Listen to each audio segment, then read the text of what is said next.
But since the left has basically turned J6 into a national day of remembrance, I figured it fitting to remember a few other things that seem to be forgotten by the leftist progressive whack jobs in the mainstream media.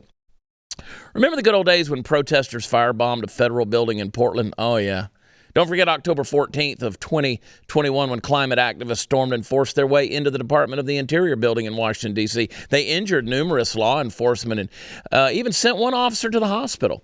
The Capitol building invasion over the Kavanaugh hearings, Josh Hawley's wife and children were threatened in their home by Antifa. Tucker Carlson's home was attacked while his wife hid in the kitchen pantry. There was a 62-year-old man that was wearing a Donald Trump T-shirt that was viciously attacked by with a crowbar in New Jersey. San Jose, 2016, protesters jumped on a car, punched and pelted Trump supporters with eggs and water balloons, snatched signs, and stole Make America Great hats off the supporters' heads before burning the hats and snapping selfies with the charred remains.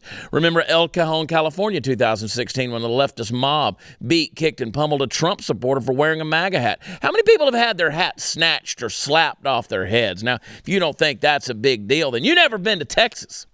How about vandals throwing bricks through windows of Delaware County Republican Party office, Republican headquarters in North Carolina firebombed? They said Nazi Republicans leave town or else. It was that 11-year-old boy that was badly beaten for voting Trump in a mock election. There were 4 anti-Trump activists in custody after the mentally disabled man was tied up, tortured on Facebook Live. You remember that video?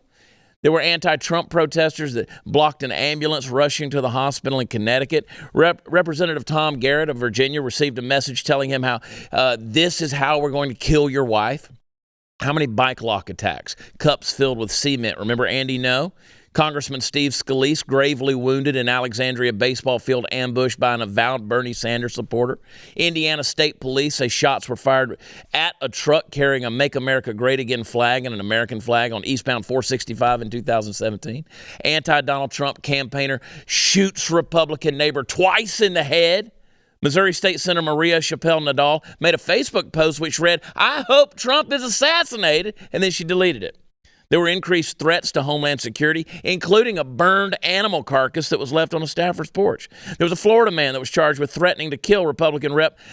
Brian Mast's children over the treatment of illegal immigrants at the border. There was a Cambridge man who faced charges for a cash offer to kill ICE agents. Remember the Broadway actress who asked the question, "Where is John Wilkes Booth when we need him?" Madonna wanted to bomb the White House. Johnny Depp, he said we needed another good actor to assassinate a president.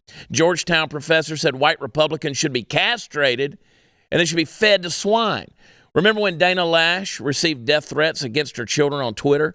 When a man sent letters with ricin to the Pentagon and suspicious letters to Ted Cruz? There were 4 shots fired into Volusia County Republican headquarters. Remember when the guy in Jacksonville, Florida, drove his car through a Republican voter registration tent? The organizer of a Yorba Linda rally against police brutality and racism was charged for driving her car into counter-protesters and running over a woman's head. There was a protester who works for a left-wing activist organization that trapped Senator Jeff Flake of Arizona in an elevator, berating him about sexual assault survivors just before the Judiciary Committee voted on Kavanaugh's confirmation. There was a woman who confronted Susan Collins of Maine outside her home in Washington before the Kavanaugh vote and then tried to get into a members-only elevator with her in the Capitol. Remember that? There was Diane Black from Tennessee, who received a phone message threatening to kill her. The wife of Senator Cory Gardner of Colorado, Jamie Gardner, received a text message after the Kavanaugh confirmation vote that graphically showed a beheading. Maxine Waters was constantly saying that members of Trump's administration should not have peace and that people should get in their faces at gas stations, restaurants, or wherever they may see them. Remember those mostly peaceful protests of last summer? The encouragement by elected leftist leaders to harass conservatives and drive them out of public spaces? How many people died in the anarchist Chaz zone or the CHOP zone? What about BLM? What about Antifa? What about Eric Holder, who was the chief law enforcement officer under President Barack Obama, who told supporters of Georgia's Democratic nominee for governor that they should, quote, kick them when Republicans go low? I just want to remind you, folks, that there's a lot of quack jobs out there in the world. There's a lot of crazy people, and we condemn all those actions. And it's amazing to me, the people who want to make January 6th, the way that Kamala Harris said, on par with Pearl Harbor or with 9/11. Absolute insanity. To think that you would equate a guy with a Viking helmet and a bear rug over his shoulders coming in to the Senate floor and equating that to terrorists flying airplanes into the World Trade Center or into the Pentagon or into a field in Pennsylvania. And in an instant, 3,000 lives are gone. It's insanity. You're insane if that's what you believe. You're insane. But obviously, we've seen it. We've seen the people who lauded Kathy Griffin holding up the beheaded, in effigy, the head of Donald Trump.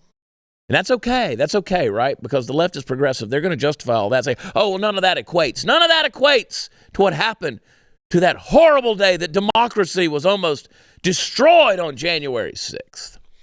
Now, you understand that what was going on January 6th when they were announcing the Electoral College votes and naming Joe Biden the president-elect. I want to remind you guys that, believe it or not, that whole thing that was going on in the Capitol, not the protest, but what was going on inside the Capitol with those lawmakers was a symbolic action. If they had been overrun by rioters and protesters and, quote, insurrectionists trying to overthrow the government, believe it or not, their so-called election results, they're still on the computers. Just if they'd have carried out the ballot boxes, if they'd have carried out the notes, the pieces of paper, they still would have had the information. So it's not like they could have overturned the election because they stormed the Capitol. Now, it's amazing to me, the people that I see the images of who are in wheelchairs, snapping pictures, staying within the velvet ropes as they walk through with their iPhones up, taking pictures inside the Capitol building. I'll remind you, folks, that people who plan to overthrow the government don't buy return airplane tickets to go home. If they're going to occupy, then they plan to stay. They also tend to bring a little more than a few zip ties. They bring guns. And you say, oh, but they found pipe bombs near the Capitol. Well, that is the most surveilled piece of real estate on the planet. And I would think that you would see maybe some images somewhere of somebody planting those pipe bombs. But, you know, that's just me and my crazy conspiracy theory speculation.